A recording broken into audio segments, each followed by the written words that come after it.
All right, Panthers fans, I'm here with head coach Dave Demarinis, and as we approach the final weekend of the OJHL season, Dave, obviously this team, standings-wise, bottom of the standings right now. However, I know for a person like myself around this team every day, and you even more so on the inside, there's a feeling of optimism that I think someone who's been around this Panthers franchise for long enough, even in the past decade or so, that we haven't quite felt for quite a long time here. It's one thing for me to try to describe why that is. It's another thing for you on the inside. So maybe explain why we're looking so forward to next season. I think we're doing things the right way, on and off the ice, how we're treating each other, how we're treating the organization, the city as well. We've come to work every day and we've gotten better and we've seen progression. And when you see progression, you see light at the end of the tunnel. And that's why I think a lot of people are looking upon us and saying, wow, they've definitely improved from the beginning of the year to now, and you can definitely see the improvement. So we're putting a lot of work in, a lot of time, a lot of hours, and they've responded very well, the players, that is. And our staff has been fantastic in dealing with a young group, and I can probably say I've never had a coach this much in a season, but it's been a privilege. It's been fun being a first-year head coach in this league. I've learned a lot this year. I think our players have learned a lot, and I think we're making great strides. And you can see it in our game. It might not happen in a complete 60-minute factor, but you can see about 45, 50 minutes of the time that we're playing good hockey and we got good structure and we got a great work ethic, and it's coming together. We just got to make sure we keep growing and keep getting better. Now, 9 months ago, I sat down with you at the TEP Showcase. You were the assistant coach at that time. However, you were right in the middle of a pretty successful OJDL season with a lot of the players that ended up on this team this season. Some of those assets you had then that then went with you through the Pickering season, how did they develop the way you expected, and maybe how did they surprise you?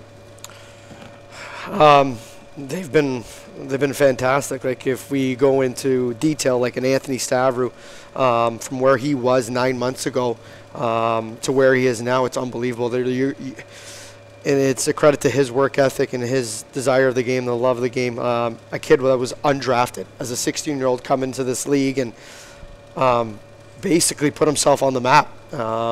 Again, people are calling, and they like the way he's playing the game and how he's matured and how he's getting better every day. And we've had many other kids as well that have come from that development league who've made great strides and who are playing top minutes on our club and put into big situations, and they've responded very well. Yeah, they made their mistakes, and again, there's some days that are better than not, but they've been fantastic. And but a kid like Anthony Stavru definitely stands out, and he's been absolutely fantastic for us as a 16-year-old, and what he's done, it's been unbelievable. So that's credit to the OJDL, and yeah, it's been a good ride seeing our young guys.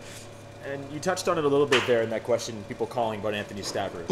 So I want to talk a little bit about this upcoming offseason, for example, not necessarily specifically with Anthony, but with many of the players in this team. In the OJHL, a lot of turnover happens in the offseason, even with a young team like Pickering. However, you guys obviously are in a situation where you could bring back a lot of those assets. What is going on behind the scenes to keep some of those key assets and also to attain other ones that we don't even know we have yet? Yeah, myself, Andrew Moore, our assistant coaches, Steve Sardellis. We're talking to schools, OHL teams every day in regards to our team. What we want to do here is build a program where we become known as a team that sends players to the next level. If that's the OHL, that's the NCAA, whatever it may be. And we're doing our due diligence off the ice when it comes to making phone calls, sending emails, going down to the States personally, traveling down there and meeting with some schools, talking face-to-face. We're doing everything that we can from a management and a coaching staff standpoint to help these kids get to the next level.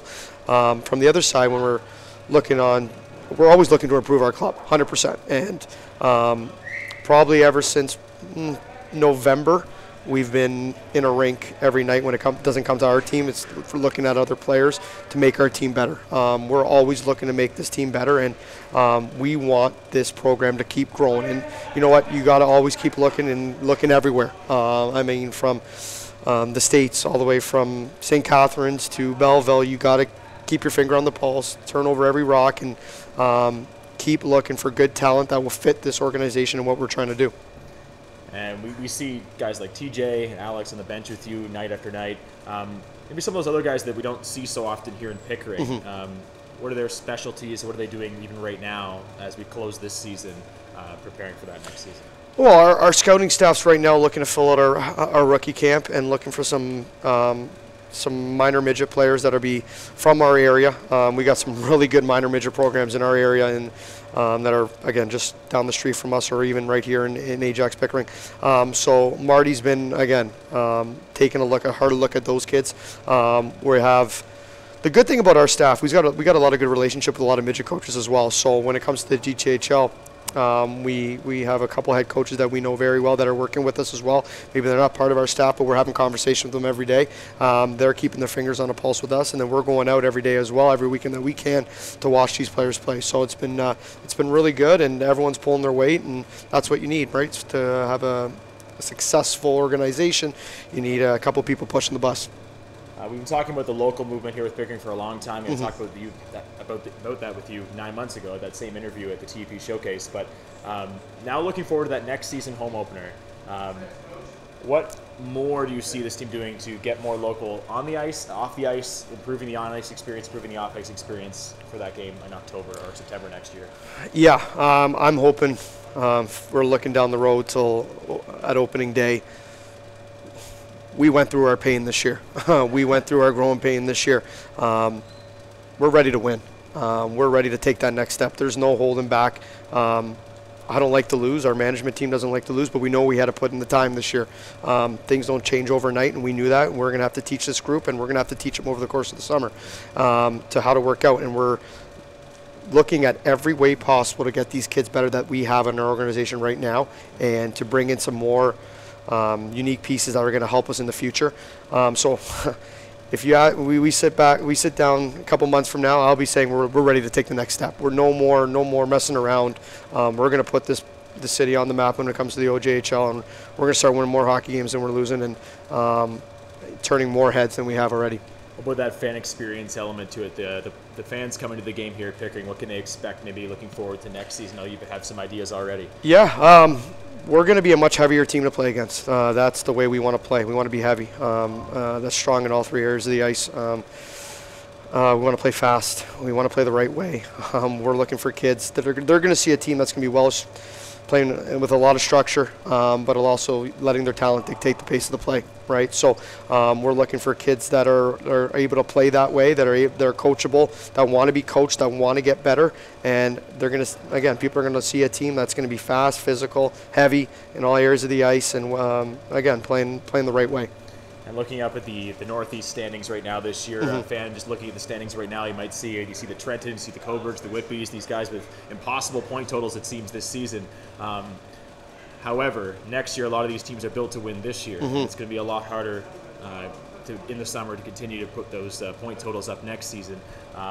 Is that something you guys are also looking forward to? You talked about some of the moves you made this year, preparing for maybe competing next year, and also how that plays in next year with some of these teams rebuilding as you guys try to go for it. Yeah, and I think that's why we bring in a Stevie Elliott and a Ports, and you bring guys like that, because you see how good this year. I honestly can't believe I've never seen anything like this when it comes to how many good teams are in our league. And you just got to take a look at the roster sheets on every club, and you can see the amount of 96s and 97s and the turnover that it's going to happen across our league. And we're happy that we got a lot of guys coming back. Every single kid can come back. So, we looked at this, Alex. We looked at this scenario 9 months ago. We knew that this was going to happen, and we went through our year. And so. Again, the turnover is going to be massive this year, and you look at, again, the Eastern Conference is unbelievable, and so no, we figured that was going to be the case. So we're in a good spot. We're in a really good spot, and we're excited. Well, Dave, I appreciate you joining me for this extended interview as we look forward to next year. It's going to be an exciting off season. Yeah. Looking forward to be a part of it, and look forward to see what happens here in Pickering Nation, shall we say. Yeah, and thank you very much for everything that you've done this year. No problem. Friday, February 24th, the Panthers close their schedule for this season, and the off-season starts pretty soon after that with the Combine, and you can follow us along on our YouTube page right here at Pickering Panthers.